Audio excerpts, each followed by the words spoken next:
धर्मपुर गांव हरियाली से भरा हुआ एक शांत और सौम्य स्थान था। यहाँ के लोग सीधे सादे और मेहनती थे, लेकिन गरीबी वहाँ की सबसे बड़ी समस्या थी। इसी गांव में रहता था हरिदास, एक गरीब किसान जिसकी झोपड़ी गांव के किनारे थी।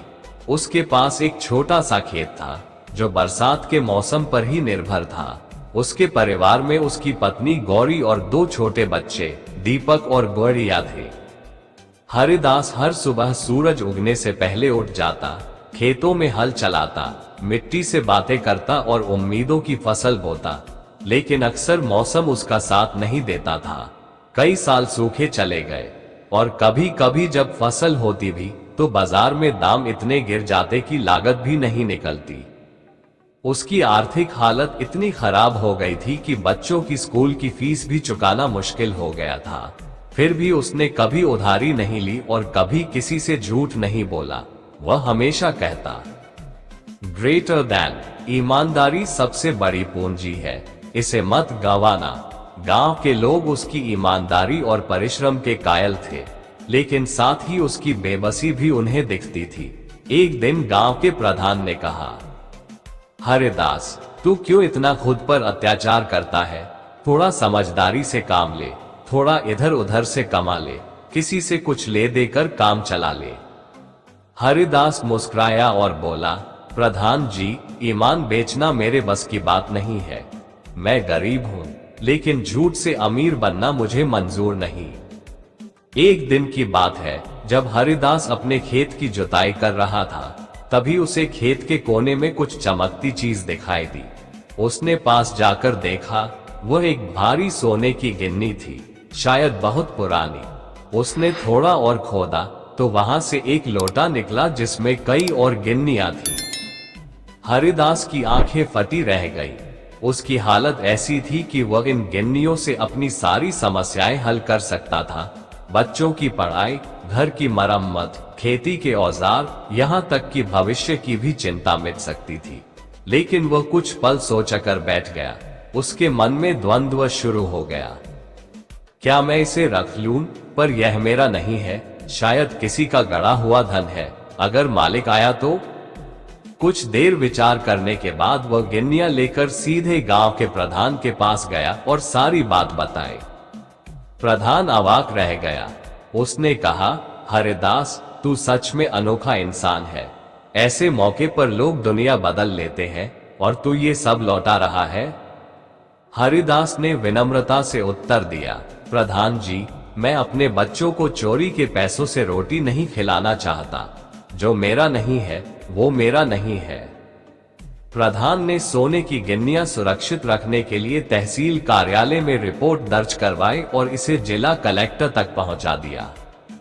कुछ ही हफ्तों में ये बात पूरे जिले में फैल गई, अखबारों में छपने लगा। ईमानदार किसान ने लौटाया लाखों का खजाना, धर्मपुर का हरिदास बना ईमानदारी की मिसाल। कलेक्टर साहब खुद गांव आए और हरिदास को बुलाया। उन्होंने गिन्नियां सरकारी खजाने में जमा करवाई, लेकिन साथ ही सरकार ने हरिदास को सच्चाई के प्रहरी सम्मान देने का निर्णय लिया। उसे 5 लाख रुपए का पुरस्कार दिया गया और उसके बच्चों की पढ़ाई का खर्च सरकार ने उठाने का वादा किया।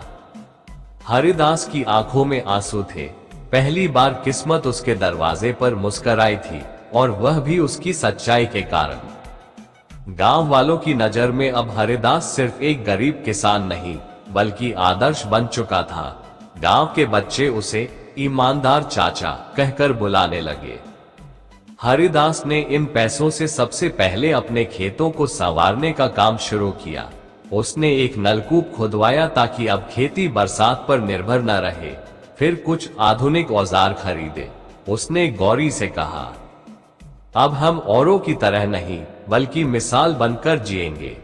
उसने गांव में एक ईमानदारी पाठशाला शुरू की, जहां बच्चों को न सिर्फ पढ़ाया जाता, बल्कि नैतिकता, सच्चाई और इंसानियत के बारे में भी सिखाया जाता।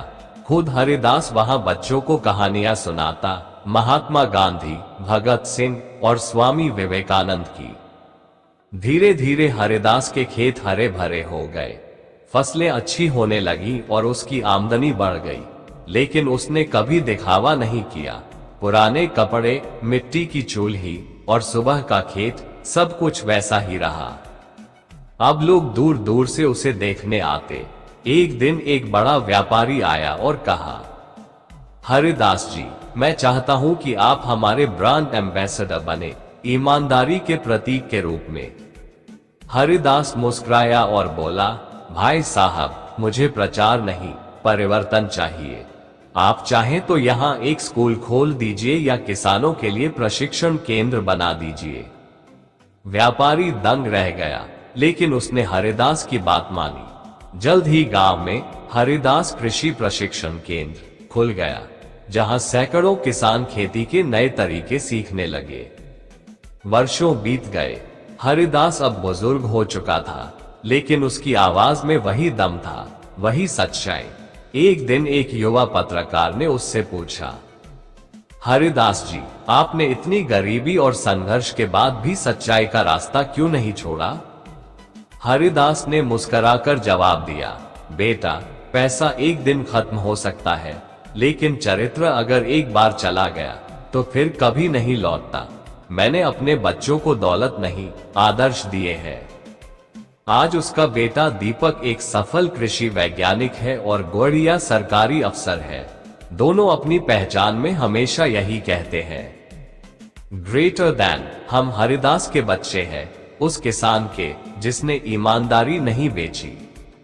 हरिदास की कहानी सिर्फ एक किसान की कहानी नहीं, बल्कि एक सोच की कहानी है कि सच्चाई और ईमानदारी चाहे देर से जीते, लेकिन उनकी जीत अमर होती है। आज भी धर्मपुर के स्कूलों में बच्चे एक नारा लगाते हैं, हरिदास जैसा बनो, सच्चे और कर्मठ बनो। ये कहानी हमें सिखाती है कि जीवन में कितनी भी कठिनाइयां क्यों ना हो, अगर इंसान सच्चा, मेहनती और ईमानदार हो तो समय उसका साथ जरूर देता है। हरिदास की तरह जो लोग सच्चाई पर चलते हैं, वे न केवल अपनी बल्कि समाज की किस्मत भी बदल सकते हैं। ऐसी ही ज्ञानवर्धक वीडियो देखने के लिए चैनल को सब्सक्राइब करें। वीडियो को लाइक करके कमेंट में थैंक्स गॉड जय जरूर लिखें। जय हिंद।